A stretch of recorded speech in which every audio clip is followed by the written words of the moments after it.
বড় ইজ্জতওয়ালা নবী। এই নবীর শান বয়ান করা। মুসা আলাইহিস সালাতু ওয়াস সালাম আল্লাহর সাথে কথা কয়, মাওলা কত কথাবার্তা কওয়ার পরে কয়, আল্লাহ তোমার কথা এত সুন্দর, না জানি মাওলা তুমি কত সুন্দর। যারা বলেন না সুবহানাল্লাহ। মান তু সুদাম তু মান সুদি মান তন সুদাম তু যা সুদি আকাশ কে না গোয়াম বাজারে মান দেগারাম তু দেগারি। এ মাওলা তোর সাথে এত প্রেমের গল্প সল্প করি, কথার তো কোনো আওয়াজ টাওয়াজ পাই না, তোমার কথা যদি এত সুন্দর, না জানি মাওলা তুমি কত সুন্দর। এবার মাওলার ডাক দেয়, তোর ওইসে বুঝলাম আমায় আল্লাহ অনেক সুন্দর, তুই এখন কি কইতে চাস কয়া ক।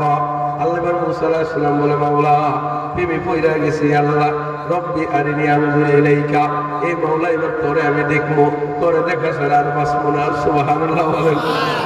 তোরে এবার দেখতে চাই, কথা যদি এত সুন্দর হয়, তুমি মাওলা কত সুন্দর, আর তোমার না দেখা থাকতে পারি না।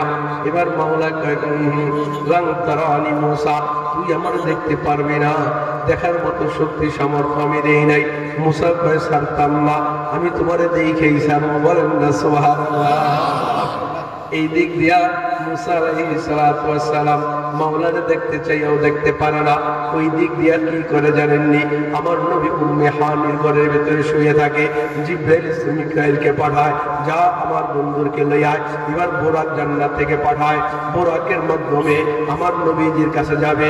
এবার জিবরাইল মিকাইল নবীজির কাছে যায়, ঘরের ছাদ ফাঁকা করে, ওখান থেকে উঠায়, ওখান থেকে উঠাইয়া কাবা ঘরে হাতিমে কাবার পাশে পাথর উপরে শোয়ায়, ওখান থেকে শোয়াইয়া ওখান থেকে জমজমের কূপের পাশে লইয়া নবীজির সিনাটাকে ফাঁক করে, গলার থেকে নাভি পর্যন্ত। এবার বুকটাকে ফাঁক করাইয়া এবার কলবটাকে বের করে